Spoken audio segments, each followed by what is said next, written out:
Welcome to A Fine Time, The Nanny Revisited. This is a podcast about The Nanny, where we recap each episode and then discuss, sharing our own unique take on each episode. I'm Bernadette. And I'm Debbie. Today we're talking about episode 12, The Show Must Go On. As we normally do, we're going to start with our brief summary of the episode. Gracie's school is putting on an annual pageant. When the headmistress attempts to recruit Maxwell to produce it, he turns the tables and instead suggests Fran to serve as director. With no other viable options, Ms. Truesdale agrees to let Fran direct. At the auditions, Fran gives the lead to Gracie, despite her obvious shortcomings when compared to her peer, Andrea. Maxwell stops by a rehearsal and decides to take over as director, costume designer, and choreographer, resulting in Fran's promotion to producer. As the audience learns from Gracie, it was much more fun when Fran was directing. Fran tries to dissuade Maxwell from being so critical of Gracie, but he chalks her concerns up to her irritation at being replaced as director. On opening night, Gracie refuses to go on, and Maxwell turns to Fran for help. Fran explains to him that Gracie doesn't care if everyone loves her, only that he loved her, and he realizes that he was emulating his father, something he never wanted to do. Fran gets Gracie on the stage with some reverse psychology, telling her that Andrea can fill the role since she knows all the lines. With that, Gracie runs off and stars in the show. Did I miss anything, Bernadette? I don't believe so. Woohoo! Awesome. Do you want to talk to us about scene one? Yes. So scene one, we're in the dining room, but in an unexpected surprise, it's not breakfast. Fran is not in her robe. I believe it's dinner because it looks a little dark outside. Brighton notes that the steak is a little tough, to which Niles replies in a standard Niles kind of commentary, so is life, and then you die. Fran, meanwhile, is holding up two different outfits, trying to get the opinion of everyone seated as to which one she should pick. She notes that one itches but makes her look taller, and one pinches but makes her look smaller. Fran is totally dismissive when, Maxwell inquires, well, have you thought about thinking of comfort when choosing an outfit? We learned that there's a PTA meeting coming up at Gracie's school, and Fran is very excited. She notes that, who knows, maybe the P's and the T's among them is a lonely he, and Niall says she has an A for it. Correct. Maxwell's taken aback by Fran's enthusiasm for the PTA meeting and is asking like, well, aren't you worried about embarrassing Gracie? And Gracie's like, you can never embarrass me. Well, except for that time with Bobby Mitchell. Bobby Mitchell, who Fran screamed at the park because it was her turn on the swing. And he was hogging it. Yeah. Yes, he was hogging the swing. How dare he? Exactly.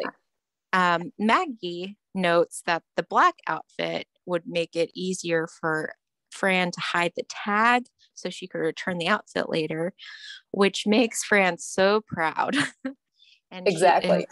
Fran notes that kids at that age are like sponges. And Brighton, of course, makes a very pointed comment. Yeah, and have the personality of one too, looking at Maggie. Turns out that the subject of this PTA meeting is going to be a pageant that the school puts on annually. Yep. And Fran is just convinced, it's going to be fun. Gracie's going to be in it. It's the perfect way for Gracie to get guys. And Gracie, of course, is like, well, what do I do when I get them? Right. Which she's like 6, right? Yes, she is 6. And so then Fran's like, well, don't get too ahead of yourself. Good advice. Maxwell, yeah, exactly. Meanwhile, Maxwell is kind of taken aback by the idea that Gracie would participate in a pageant because he notes that she's still going to therapy twice a week because she is, quote, insecure and introverted.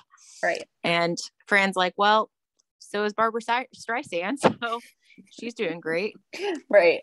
Yeah. Is there anything I've missed in that scene that you want to discuss, Debbie? So the one other thing I'll mention is, as you noted, that there is going to be this annual pageant at Gracie's school, and Fran sort of suggests that Maxwell should produce it.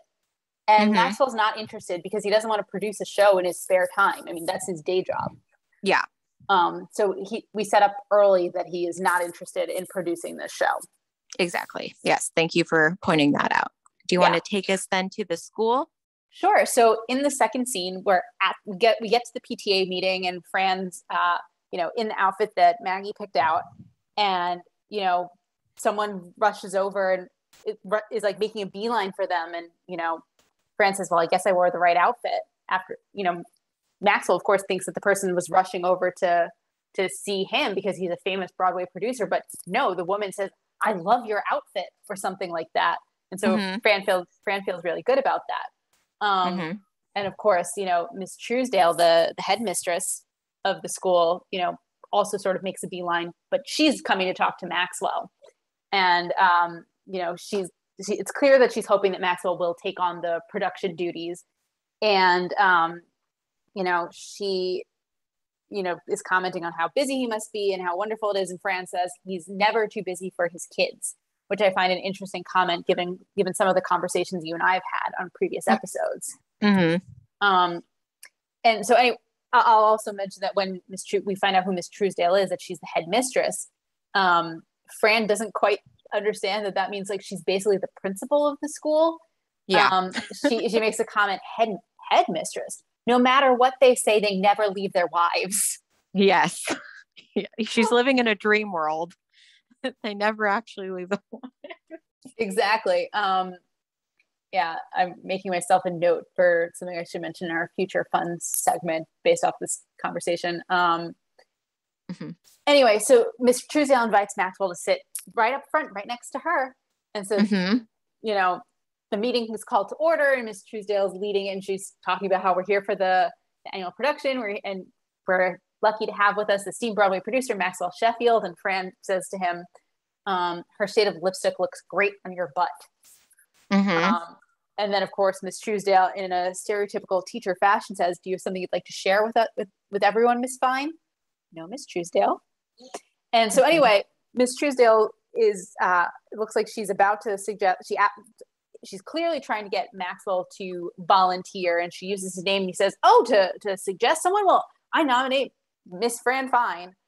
And she's like, "Oh, well, I don't know anything about this." And he says something like, "Remarkably, that has never stopped you from doing anything." None of the other parents or caretakers who are in the room, or teachers, no one else is interested. They all are averting their eyes in any way. So it looks like Fran gets stuck or has been promoted, voluntold, whatever you'd like to say. She's going to be the director of the show. Do you have anything you want to add? So Fran's very enthusiastic about the prospect. And earlier, part of what you were saying with when they get into the auditorium at first, multiple people are kind of chatting or talking. And that's why Maxwell's kind of thinking, "Oh, it must be me." And the lady who comes up and says, "I love your outfit," also says, "We've all been talking about how great it is." Right. So a bit of vindication for Fran in that moment. But yeah, like Fran's all for it. I think, did you mention, she mentioned Fiddler?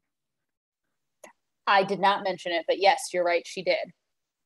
Which I thought was interesting because that's been a thread. Like that's come up before. That came up last week. Last episode. Yeah, exactly. That in third grade, she was in a production of that. So yeah, that was all I really had to add to that. Do you want to talk about the next scene? Yes. And I'm sure you're going to know what I'm going to say, but basically we're in the living room at the Sheffield residence, and it's pretty chaotic because there are a bunch of Maggie's classmates roaming around. Gracie's. Oh, sorry, you're correct. Yeah, Gracie's. So again, you assume that they're probably like 6, 7 years old, running around the house. It's chaotic. And you cut to, at one point, there's some parents there as well. And an obvious stage mom is there with a girl who we later find out is Andrea. Yep. And Andrea is saying, "I'm hungry." And the mom's like, "You ate yesterday, and fat girls don't get leads," which, You know what I'm going to say about that, Debbie. You don't like it. Nope.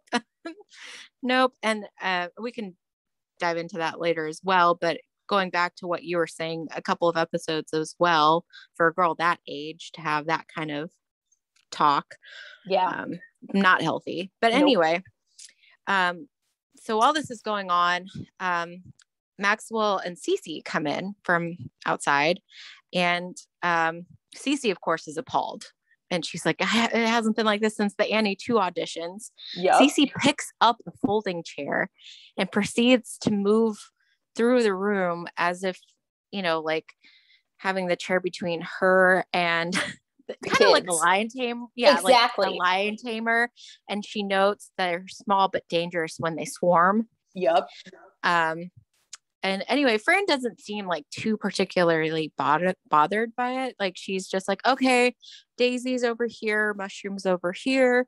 And as the little boy is going towards the daisies, she's like, you're not a flower, you're a fungus. Yep. I love that line. Just for the record, I love that line. Mm-hmm. Although I'll discuss this more in a bit when we get to 90s nostalgia. Okay. That's if fine. I forget, remind me. Okay. Meanwhile, Brighton's also in the room, and he has like a little board, like clipboard, I think, or notebook or something that he's like helping out. And Andrea kind of sidles up to him. Yes. And I have it verbatim if you don't. Okay. Yeah, go for it. So as Bernadette said, he has his clipboard and Andrea saddles up to him and says, hey, big guy, I hear you're close to the director. Gee, I'd give anything to play the lead. And I do mean anything. And she's like walking her fingers up his chest. Yeah. And he says to her, does your mother know you're saying this? And Andrea says, yes, she wrote it down for me. And she shows him the piece of paper with the line on it. Mm-hmm. To which like Brighton's like creeped out. he Understandably. He starts to like more than walk, but not quite a full run. I don't know. Try to get away. And she runs after him going, and this is when I kiss you. Right. Meanwhile, another mother is trying to get her son Bernard. Oh. So one thing I just want to jump in and mention, earlier in the scene, Maggie, I think, was sitting on the couch with a phone, right? And one of the parents says to Fran, can I give them the music? I think it was this parent. Can I give the music to the accompanist? Oh yeah, for Bernard. Mm-hmm. Yeah. And so Maggie's told to, get off the phone and sit at the piano and pretend she's the accompanist. Well, which is part funny. of it. Yeah, go ahead. It's just funny because that episode. Exactly, because in the episode of Imaginary Friend, we all saw how bad of a piano player she was. Mm-hmm. And I will note too that Maxwell, as soon as Maxwell gets in, he's kind of critiquing because she's like, do you have a sign-up list? And Fran's like, why would you need, a sign-up list? Right. And then the mother asks about the accompanist, and she's like, oh yeah.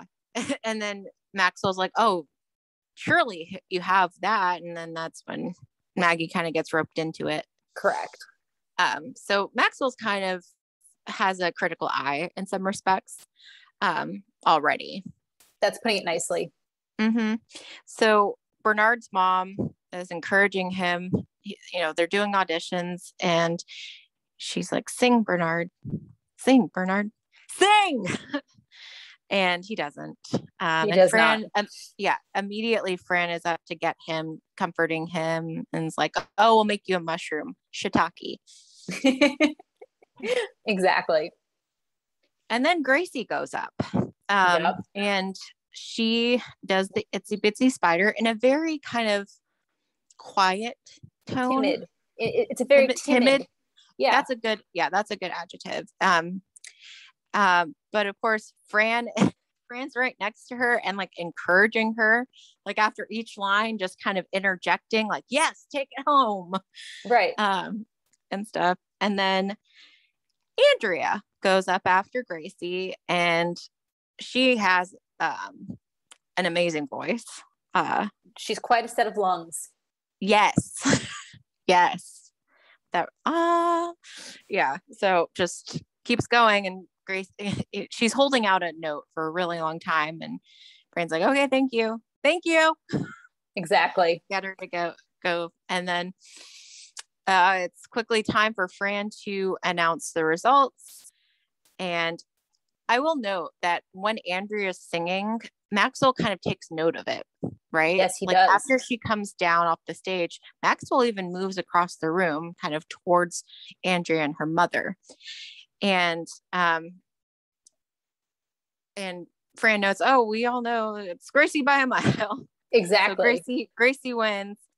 And Maxwell comes up to Fran, and he's like questioning her about this because, obviously Andrea was so phenomenal. And let's be fair, in addition to that voice, Andrea had this stage presence that Gracie didn't have. Yes, she was certainly like very bold. Yes. And so, as opposed to the timidness of Gracie. And Maxwell's like, well, why did you do that? Like, it should be by merit or, talent, not who you know. And Fran's like, what kind of entertainment industry are you talking about? And Fran's like, well, look, Gracie's really happy about this. Look, she's over there. Gracie's talking with a group of other kids at a table, and she seems really happy about it. And then go ahead. I was going to jump to the next piece. Oh, well, she comes back to them. Gracie walks up to Maxwell, and Fran all smiles and says, they like me. They really like me, which is, of course, a reference to, I don't have the exact movie, but it's a famous line. I didn't realize that was a reference to anything. Oh, yeah. Yeah. It's a famous, they like me. They really like me. Let me see if I could Google that. I just Googled it. It looks like it's the Sally Field. At the like winning the Oscar or something. Winning an Oscar for Places in the Heart. Okay. Yes. So yeah. So not a movie, but Sally Field. Yeah. Okay. I had no idea. I was just gonna say that the way Gracie delivers that line, they like me. They really like me. She was just like, she has this cute little kid voice, and she just sounds so happy. It's just heartwarming. Yeah. And so that gets Maxwell on board with Fran having picked Gracie. And he says he'll work with her. Yes. Which, foreshadowing. Famous last words almost. Yes. Yes. So do you want to take us then to school? Yeah. So in the next scene, we jump into a rehearsal for the pageant, and we see Fran is choreographing a number, and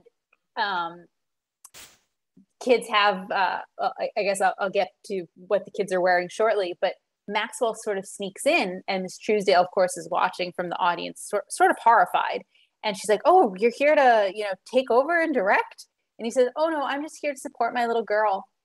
And of course, Fran sees him, and she starts walking as if to talk to them, and she says, Stanley, stop biting my leg, because there's a little kid wrapped around her leg, apparently biting her. And so the questions are about, well, the set, like what's going on with the set, what's with the paper bags on the kids' heads. She's like, oh, those are mushroom caps.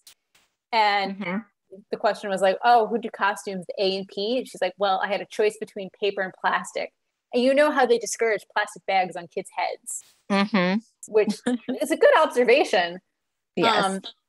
But so Maxwell basically kind of looks around and decides he can do a lot better. And so he ends up taking over as director, choreographer, costume designer. And Fran's like, hello, what about me? Well, you'll be producer. Yeah, it's not a good setup for what's coming is not good. Yeah. I guess is the way I'll put it. And how that conversation goes is that Maxwell's, pointing out different things, and I think Fran makes a comment, are you talking about directing? And he's like, all right, if you insist, right. And so like kind of again manipulating that kind of situation or taking for granted. But Fran was not really offering it. And both Gracie and Fran, Gracie's like, what about Fran? When Fran's like, what about me? And so they kind of try to placate um, Fran with the producer role. But then Maxwell and the headmistress kind of start talking, walking off. And Fran is still on the stage with Gracie. And she's like, shouldn't the producer be a part of this? And then she's like, well, we'll do lunch. Exactly. Mm-hmm.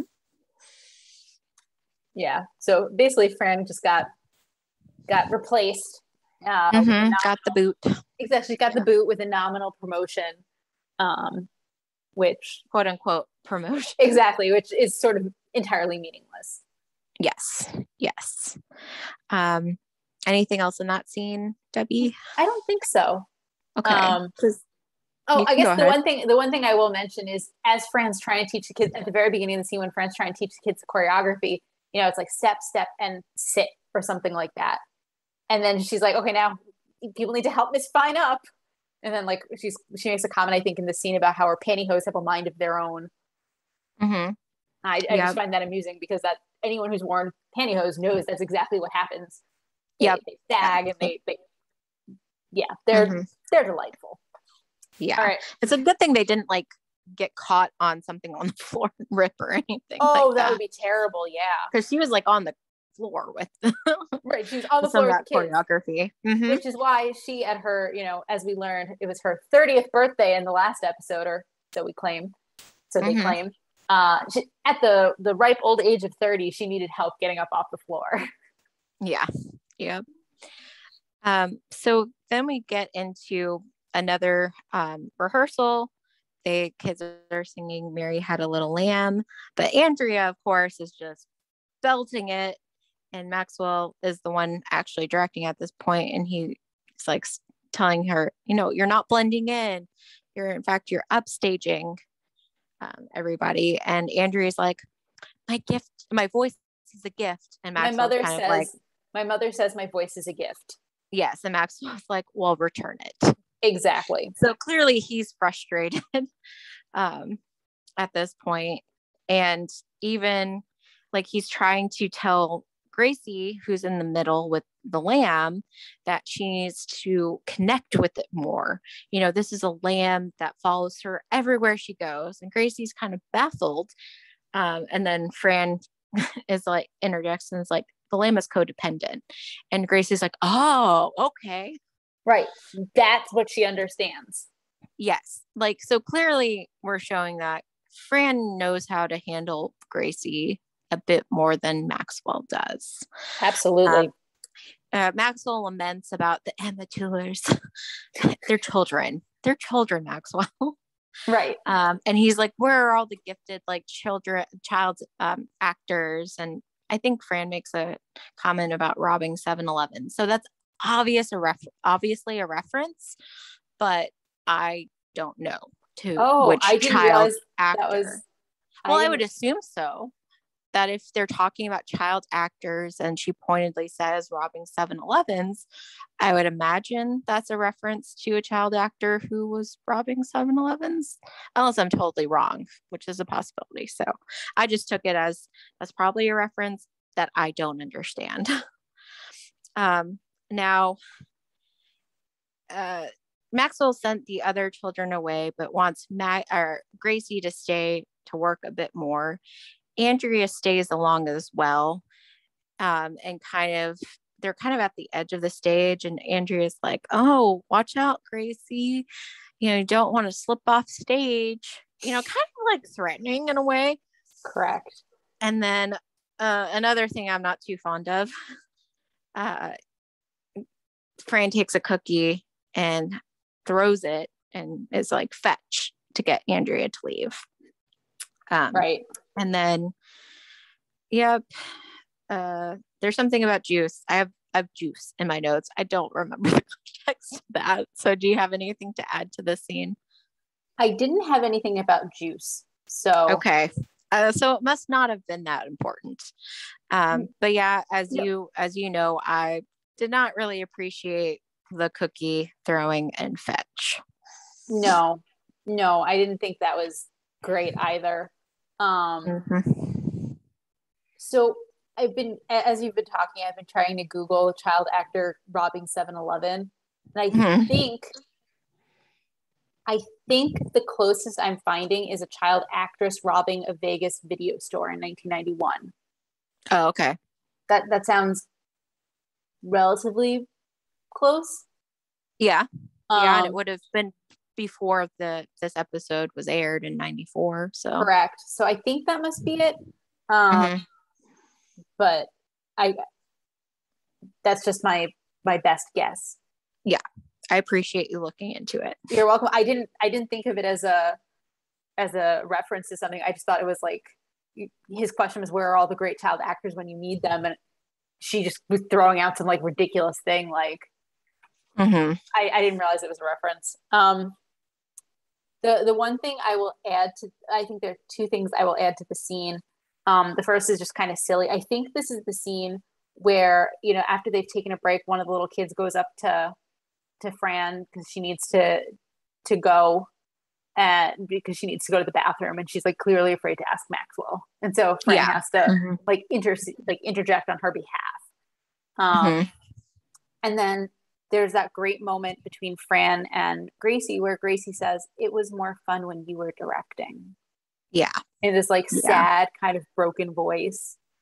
Um, hmm so those are the two things I wanted to add to that scene. Yes. Thank you for adding those. You're very welcome.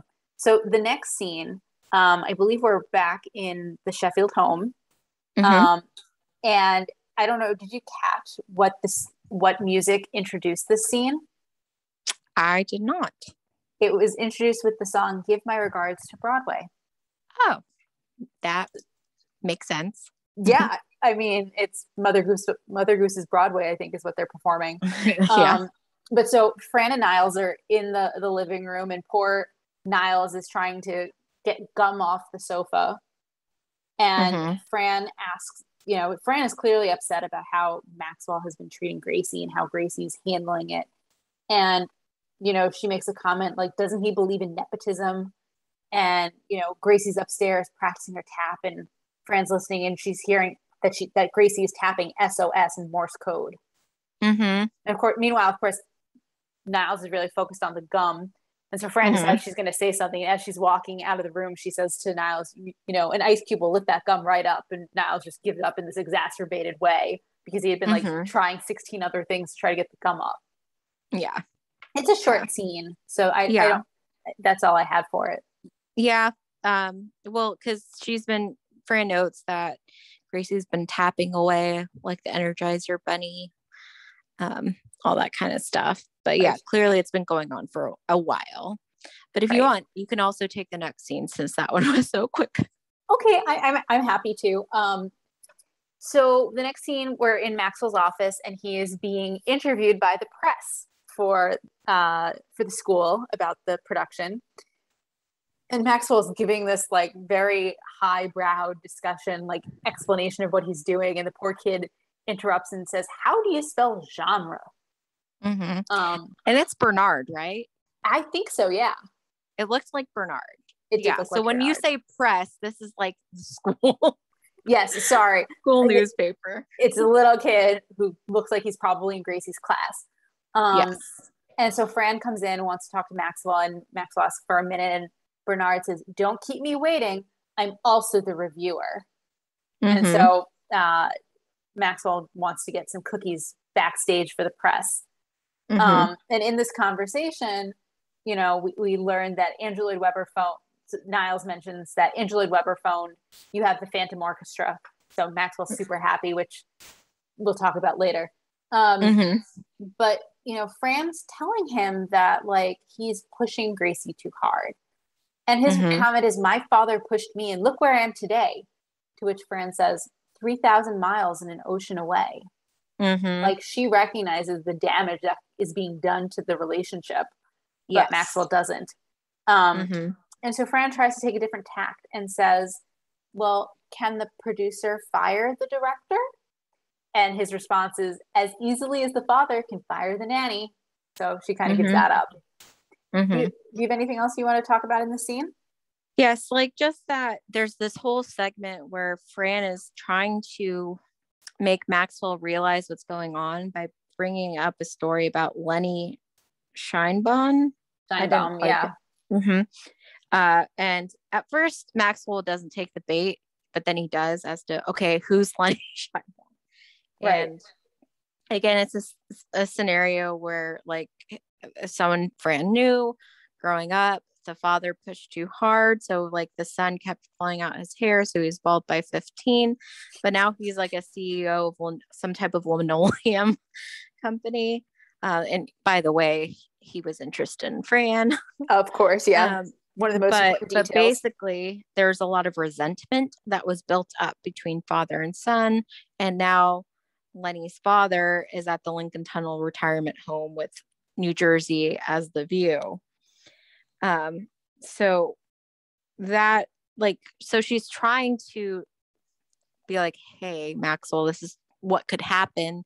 There could be resentment that comes from how you're treating Gracie now. But again, he's not getting it. And we Right. have that exchange that you mentioned at the end about, well, okay, can a producer, fire a director?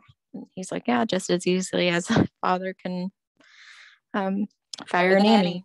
So that was it. Mm-hmm. You want to take us to opening night? Yes. So opening night. Basically, where everybody's there, but Fran's kind of walking down the aisle. A couple approaches her, asks her if she's the usher, to which she's like, no, I'm the producer, but let me see your tickets. Right. So again, essentially, yes, she is. Cece's there, dressed up, and this cute little boy, probably like 4, 5. I'd say 5, probably. He's younger than Gracie, but he's not a toddler. Yeah, and he's dressed up too. And he's just like kind of staring at Cece and then goes, and an adorable voice, lady, will you wipe my nose? And to which Cece's kind of like, what? Understandably, No. like wouldn't you react the same way Cece does if a random kid came up to you and said, lady, will you wipe my nose? Well, not exactly the same as Cece, just because, but still, I would be, yes, taken aback for sure. But Cece's like, no. But then she realized, she's like, don't you have any parents? And he's like, oh, they're busy. And it turns out, as Cece's looking at the parents, that the father is like the head of some Binghamton, the investment banker. Mm-hmm. So she is like, oh, okay. She when she sees an opportunity, she takes it. She picks up the little boy, puts her on her lap, and puts out her sleeve and goes blow.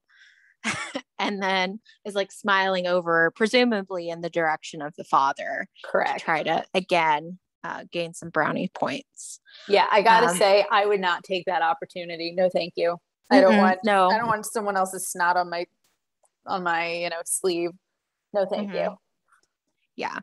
So Niles and Maggie and Brighton are also in the audience. And, Niles is talking about how, it's a big deal for Gracie. Brighton notes it's probably going to be boring. And he brought cards with him. And Niles is like, I'll deal. So, they're kind of settling in, expecting it's going to be a boring ordeal. Maxwell approaches Fran saying that Gracie is refusing to go on stage and he needs her help. Correct. And at first she's kind of like, oh, because, he basically snatched the position of director away from her, but now he's asking for her help. Now, I don't know if you considered them walking down the hallway to be a separate scene or just a continuation of this one. Either way. Okay. I'll let you take over for them walking down the hallway then, backstage.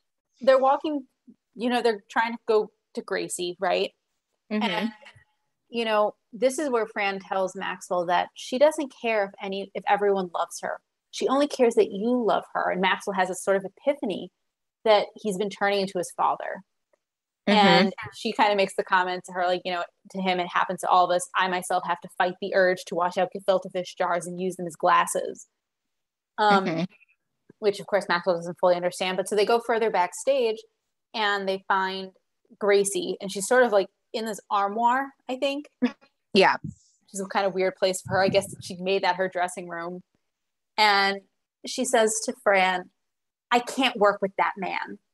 Mm-hmm. And I'll let you take over from here since. Yeah. Go ahead. Well, Maxwell's like, I'm sorry I was such an ogre. You're more important to me than any silly, show. I'm so proud of you, either way, whether you get on the stage or not. And Gracie hugs him and mentions, oh, well then, I just really can't do it. And he goes, are you insane? Pulling away from Gracie. And then Fran notes paging Mr. Scheinbaum. So like referencing back to that story. Right. So, and Maxwell's just kind of like really looking for Fran to kind of help. And he makes the comment, the one time I want you to butt in, she's silent. And Fran's like, pulls Gracie over and it's like, oh, well, you don't have to do this. The lights, the crowd, who needs that? Doesn't sound appealing.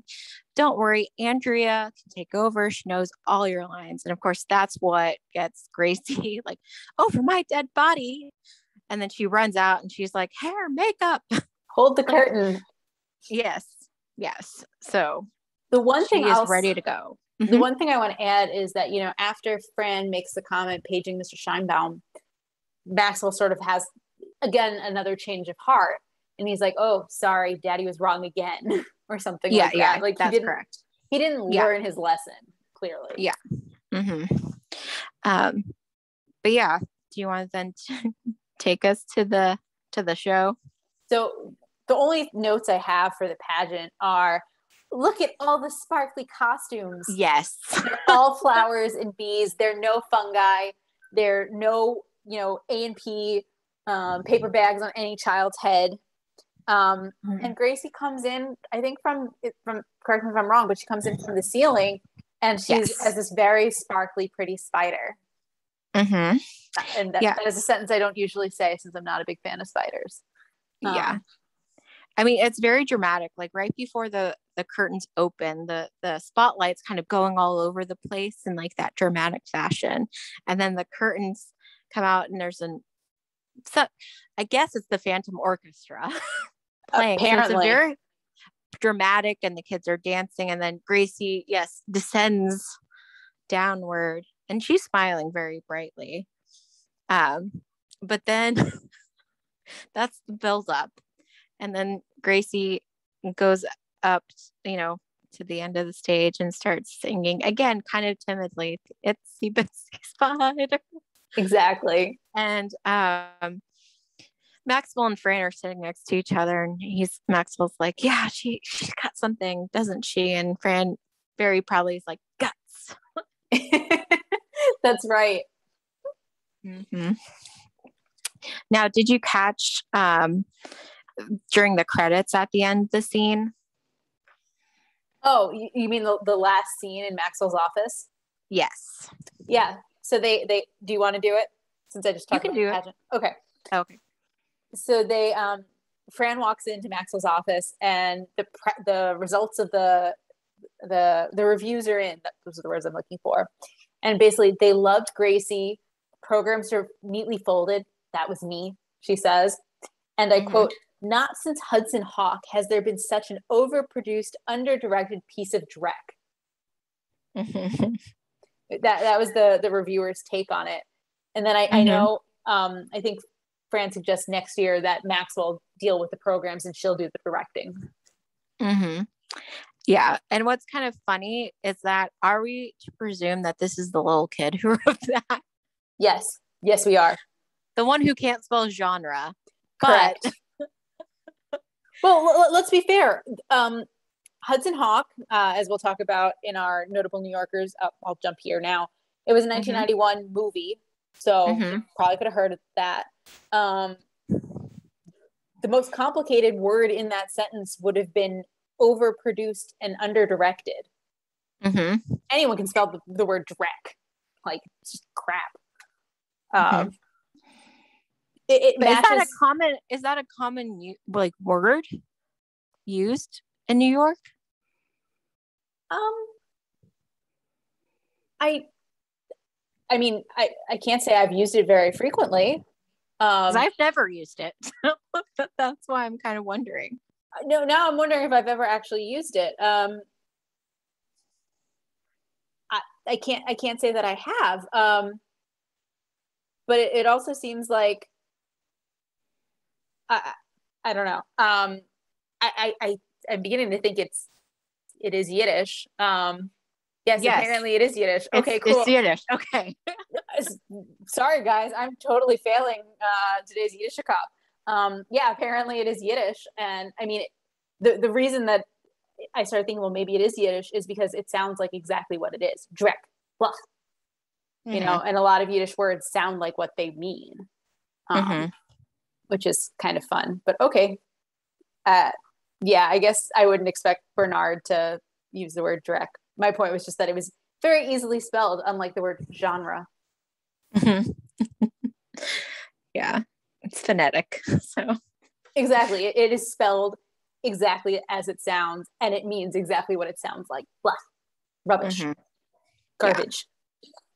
Yeah. So I guess, unless you have anything else, this is a great way to transition into Yiddish cop. I have one other thing on my list, which was gefilte fish, which is a traditional Jewish fish dish, which is sort of gelatinous, and it's often served on Passover. If you Google gefilte fish, you'll get plenty of pictures to see what it is. I don't think there was anything else that needed explanation. Did you catch anything? I don't believe so. Excellent. If I come across anything later, I'll let you know. But no, I think we're good on that. So do we want to do notable New Yorkers? Sure. Okay. So let's see here. Sorry, I'm just scanning my notes. Obviously, another Barbara Streisand reference. Yep. Picasso. Apparently, the school has a Picasso in the hallway on the way in, which Fran had thought was actually like the children's drawing. Yep. And when she finds out that no, an adult, she's kind of like, yeah, exactly. Not impressed. Like it's cute if it was a kid, but not so much. Kind of a reference, Mother Goose, because they're doing Mother Goose's Broadway. Right. Again, another thing to Fiddler. Annie 2. Let's see. Itsy Bitsy Spider, duh. Everybody knows that. Like I mentioned before, they like me. They really like me. Thank you for clarifying that's Sally Fields. You're very welcome. Yes, Mary Had a Little Lamb.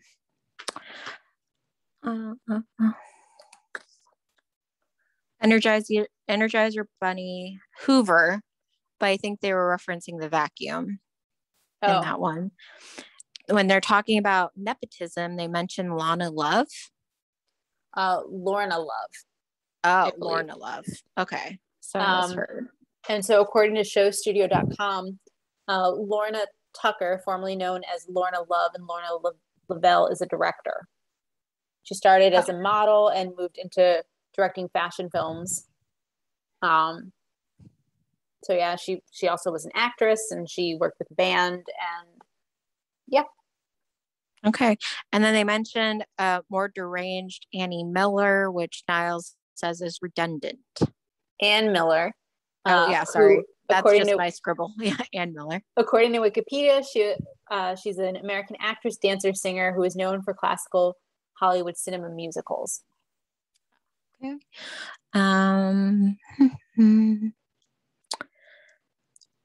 I feel like I can't work with that man. It's just like a commonly associated thing with theater, that kind of line. not to anything necessarily in particular. I think that's, again, we already talked about Hudson Hawk. Did you have anything else? So there is a reference to Liza, who I believe is Liza Minnelli. Minnelli, yep. An American actress, singer, and dancer. You already got in Fiddler. It's again a reference to her playing Huddle in Fiddler. And I looked for J.B. Binghamton, the investment banker, and I couldn't find anything. So I believe he's a fictional character. If he's not, and he's a listener, please email us or tweet us. Let us know, and we'll publicly apologize for not knowing who you are. I think that, and then as you mentioned, Hudson Hawk, and I think that's it. Okay, yeah. So can we talk about fashion? Because there are a lot of different things going on in this episode.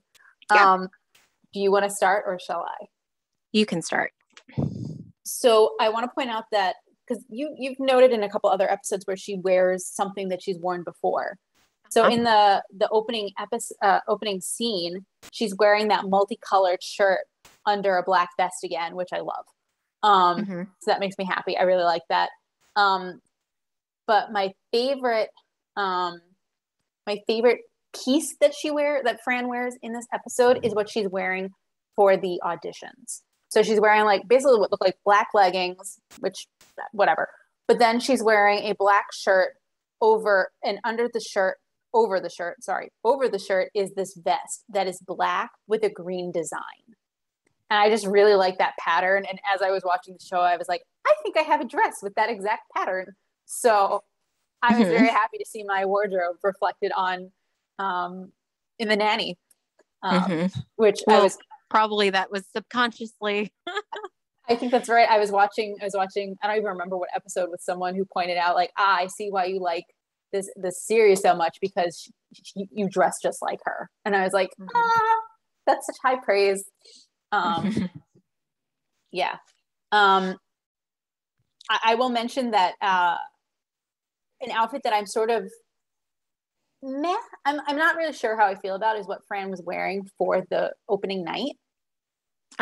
She's wearing, a black outfit with, I don't know how exactly to describe it other than like over her black shirt is sort of like this chain shirt over it, right? That has some jewels on it.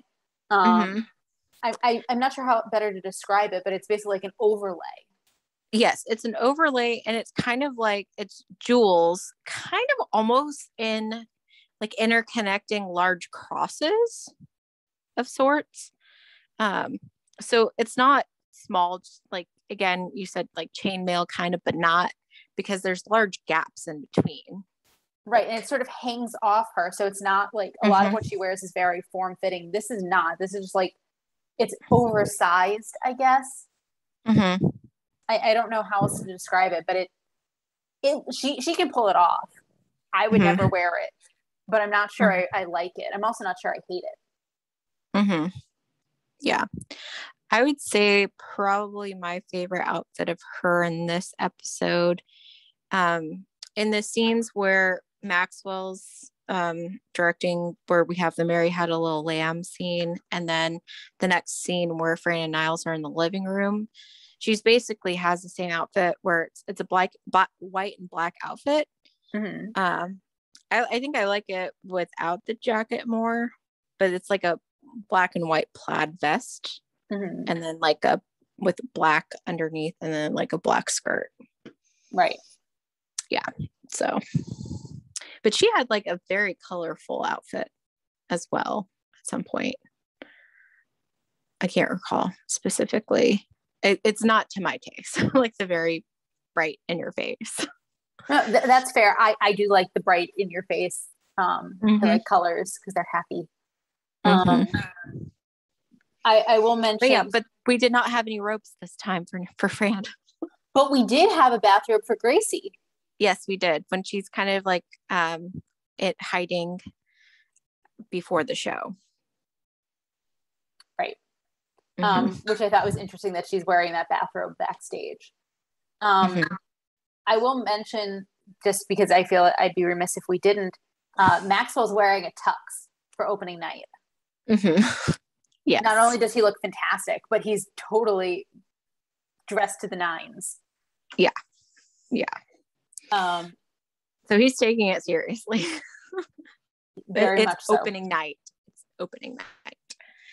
I'm not even sure people wear tuxes to opening night on Broadway anymore. So like, it's a very stark contrast to what I think most people would wear to a grade school production of anything. Yeah. To the Itsy Bitsy Spider. Correct. Yeah. The only other outfit I noted was Miss Truesdale's blue suit from the PTA meeting. Mm-hmm. The suit was fine. I really didn't like her shirt. You know, was it the ruffled? It was like a white shirt with like kind of like a turtleneck. The turtleneck part was ruffled. I was just not impressed by that. That's fair. But yeah, I think that's all I had for fashion. Do you think we should talk about the two outfits that she was contemplating wearing for the PTA meeting, like in any detail? I mean, like one was blue and one was the black one she picked. Like I didn't really have too much thought on that. Did you have any particular thoughts? Like would you have picked what she picked? Yeah. The black and like gold that she wore was nicer than I thought. It was a green suit. Oh. Well, blue, green, whatever. Yeah. It was not super impressive. Mm-hmm. But it's also interesting because me personally, I would not have thought that outfit was such a showstopper that everybody's discussing how much they love it. No. So absolutely not. Which is funny because I think a couple of episodes ago when they go to the therapist's office, it was the same kind of thing where like the show's saying, oh, this is such a great outfit.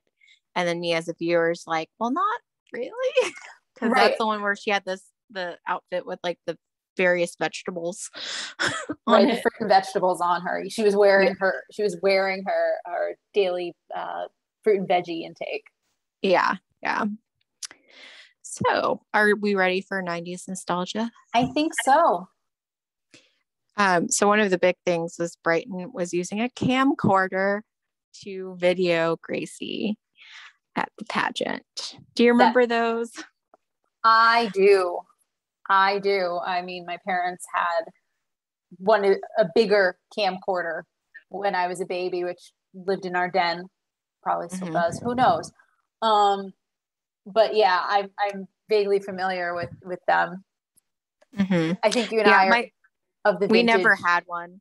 So we didn't have as many home videos, but I think you and I are of the vintage where we would have been more familiar with like a digital video camera than a camcorder. But well, no, I still remember camcorders when we were younger, you know.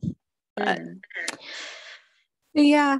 Now, this is what I was thinking just as we were talking with the you're a fungus.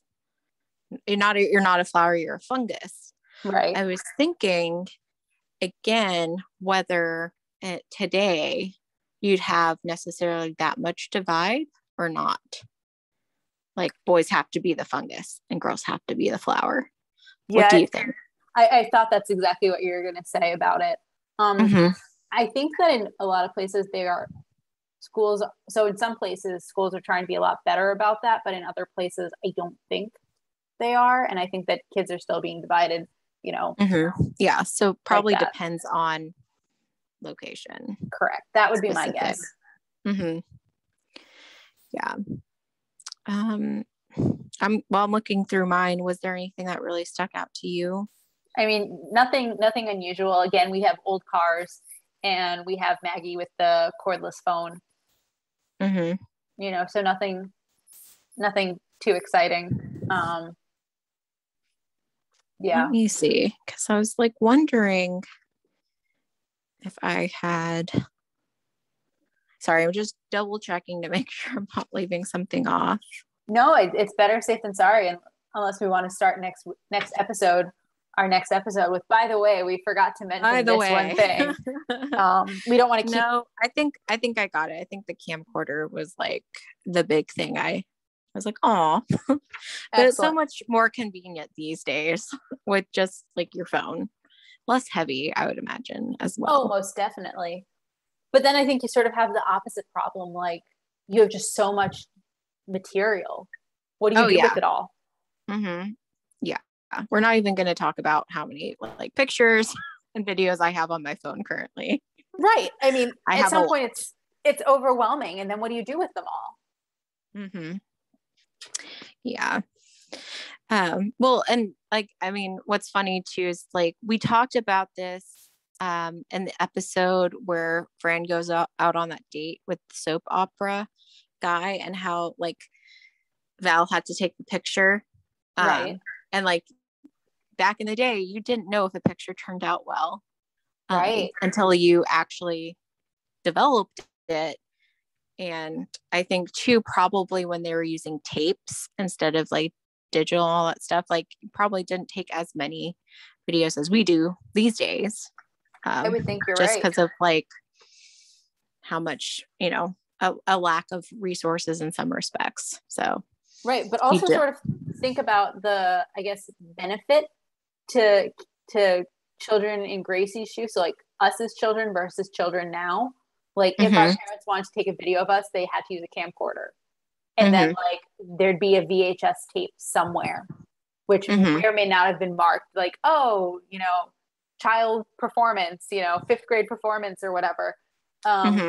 It may or may not have been recorded over. Yes, that's the risk. But I'm actually saying that's a good thing because like so that you don't have all of that. Correct. See, I love that kind of stuff though. Like I'm very sentimental. So I love looking at like old pictures and home But like think of it this way. Stuff. Like let's say Gracie, because we've already established Gracie did it in a very timid fashion. And yes, she smiles and she was happy. But like, do you think Gracie, when she's 25 or 30, is going to want that video swarming around on the internet somewhere? Probably not. No, and that gets into, well, it might depend on Gracie, but in True. general, that does get into an interesting conversation just between how much parents share of their children on social media. Correct. Or like YouTube when they're very, very young. And so obviously like all the kids that become viral and become memes and all that kind of stuff. So I know some parents like purposefully do not post like stuff publicly with their kids. And others though do. And so I guess, I mean, I think there can be a nuanced discussion about that, which is not necessarily this episode, but yeah. Fair. I don't think we're the right people to have that conversation. Nope. Yeah. But yeah, there's definitely a difference in terms of, you know, they have to do that. There's more intention in terms of like, okay, I want to make sure to record this moment and save it. Whereas like these days you can just pull it out for anything, or like you can live stream the performance. Right. So I have nothing else in 90s nostalgia. Do you mind if we jump into our future fun? Go for it. This is actually a perfect jumping off point. So just on the note of like the VHS and the possibility of things being recorded over, in a later episode, Fran records, I don't remember what, some program on television, only to discover that she recorded over a tape of Brighton's first steps. And or something like that. And she's like, you know, it's funny, I never heard the name Brighton until I started working here. And then she like rips off the label and ate it so no one else would see that what had happened. So that was a great jumping off point. Earlier in our conversation, we talked about Fran not knowing what a headmistress was. In I think it's season 6, Gracie tries to get into a swanky private school. And they have an interview with the headmistress, and Fran does not know what the headmistress is, but she gets thrown off by the title broad-based curriculum. And Fran asks, well, what do the boys study? Or something like that. And then I guess the most meaningful or significant thing I will mention in our future fun segment is that we hear a bit about Maxwell's relationship with his father and how he doesn't want to emulate his dad. We do meet Maxwell's father in season 4 or 5. And not surprisingly, he and Maxwell still have a really bad relationship. Mm-hmm. So it must be season 4 since, spoiler, Maxwell's father dies in season 5. So that's a big spoiler. I mean, it is, but it isn't. I mean, his death is discussed in literally one episode, and it motivates the action in literally one episode. Just like we meet him in one episode, where his appearance, he's very much a background character. Yeah, seems like yeah. So, okay, are you ready for ratings then? Yes, I am. I believe it's your turn to go first. Yes, it is my turn. So I think I'm giving it a 4. Just because the different things I brought up with Andrea particularly, because I also was not a fan of how, like, obviously it's a commentary of like the stage bomb and the entertainment industry, also that scene, like with Brighton, but right. Still a lot of the stuff they did with Andrea, I was just like, oh, that poor girl. Like, this is not good or healthy for her. Can I just interject one thing? Because I do want to comment on Andrea for just a moment. So I'm currently reading the book, The Confidence Code, The Science and Art of Self-Assurance, What Women Should Know. And like seeing the total self-assurance that Andrea has is just so refreshing. Because even though, she's getting signals all over the place to like stop singing, stop, go blend into the background, she is refusing. She is her own person, and she is so assertive. And, to quote a later episode of The Nanny, she is the answer to women of the future or something like that. So, yeah, what I'm not happy with is like how the adults are treating her. Especially her mom, but also in some ways Fran. So no, that's fair. But my point is that she's not letting it like upset her. She's not internalizing it. She's still able to, she's still giving it her all. And I think that's really impressive for a child so young. Because presumably she's the same age as Gracie, so Correct. 6. Right. Okay, what about you? Oh. So sorry, was there more to why you're giving it a 4? I didn't mean to totally cut you off. I just wanted to. Oh no. I mean, generally I liked it, this episode, aside from those scenes or those moments. That's fair.